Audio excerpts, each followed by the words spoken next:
Do you want to play a game? The beginning of an 8-movie franchise all stems from one simple concept. Should people atone for their sins? Will punishment make them appreciate their lives, what they have? Are the acts committed in this series evil or justice? Saw movies put these questions into perspective and show how far people are willing to go in order to live and pay for their misdeeds. This story starts out with our puppeteer, John Kramer, also known as Jigsaw, who has made it his mission to make sure that those who have committed wrongdoings in his mind pay for their mistakes and learn to appreciate what life has given them. In the gruesome tasks they are given, Jigsaw's victims receive necessary soul-making. At the start of the movie, it appears as though Jigsaw is committing pure evil, as we assume that innocent people are being put through torturous gauntlets. As the movie and the franchises go on, the audience learns that the victims are not all innocent. This begs the question of whether what Jigsaw is doing is pure evil or if this is some form of justice.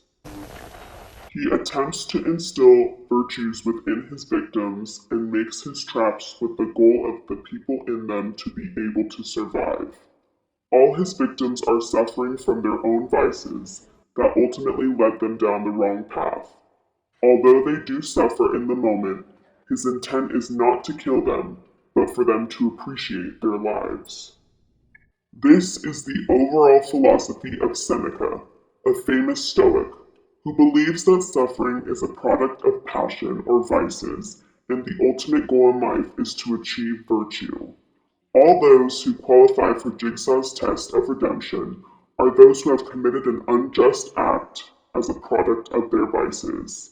Some vices that Jigsaw sees worthy of his extreme lesson include addiction, adultery, deceit, and even murder. According to Seneca, giving in to one's vices is the closest thing to evil. Jigsaw also seems to reflect these ideas, forcing his victims toward a life of virtue. The virtues that Seneca discusses are justice, temperance, and wisdom, all of which Jigsaw is attempting to instill.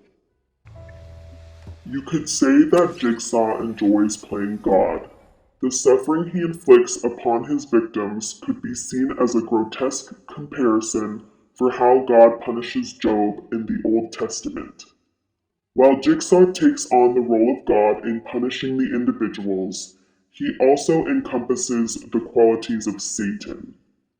Jigsaw decides who he wants to punish and decides how and to what extent they deserve to be punished. In the book of Job, the children of Job are deemed wicked by God and someone must be brought to justice for their sins.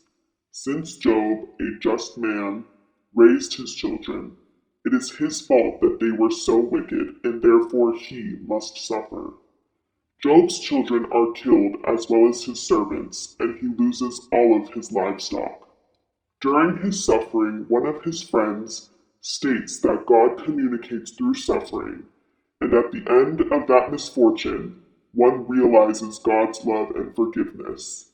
At the end of the story, instead of cursing and resenting God for what he has taken from him, Job remains faithful. In relation to the Saw franchise, we assume that the people trapped are innocent and the audience pities them. But as the movie continues, we learn that these victims may not be as innocent as the movie originally let on. In the story of Saw, Jigsaw deems Amanda, who is a struggling addict, worthy of redemption and decides to instill in her a new appreciation for life. Most people are so ungrateful to be alive. But not you. Not anymore. Amanda survived Jigsaw's game and is grateful to him because he made her appreciate life and she was able to overcome her addiction, comparable to Job at the end of his story, who was renewed everything he had lost and more. In each of the movies, we see Jigsaw put several victims in different traps and gauntlets. However, at the start of each task, he gives them a choice to complete the task and live, or do nothing and die. Better hurry up. Live or die. Make your choice. Even though he is giving each victim a choice, it is a false sense of free will. As we know, part of the theodicy of free will is that humans must have a choice so that they can choose good over evil. With the only options being death or murder and mutilation, it could be argued as evil to give such an impossible choice. Jigsaw is again playing God, or possibly Satan, by forcing his victims into these horrifying scenarios and forcing one option.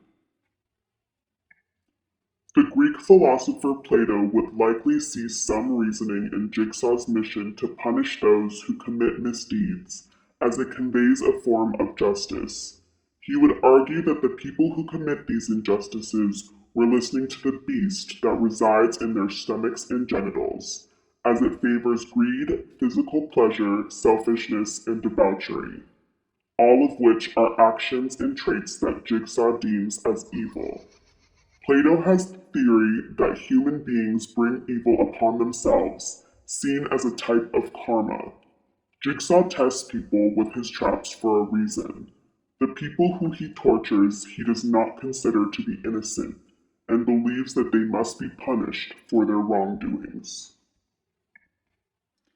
Movie reviewers and critics used the words twisted and loathsome to describe the Saw movies. The audiences were perplexed by the gruesome tactics Jigsaw used to affirm an appreciation of life in his victims. Although the movie received an overall score of 49% on Rotten Tomatoes, a weak score to say the least, it was received positively by most viewers. In Confessions by St. Augustine, Augustine questions why we watch what we wouldn't wish upon ourselves. He contemplates whether it is, in fact, a sin to immerse in fictional suffering without recognizing your own suffering. Is this love of suffering and watching others suffering absurd and wrong? Is Jigsaw's torture justice for the crimes that his victims have committed? Was this kind of punishment necessary for these people to learn their lesson and appreciate what life has given them? Plato and Seneca might agree. Isn't this form of punishment seen more or less in the Book of Job? Is Jigsaw truly evil? It's up to the audience to decide if the game of life is about how justice should be served for wrongdoing.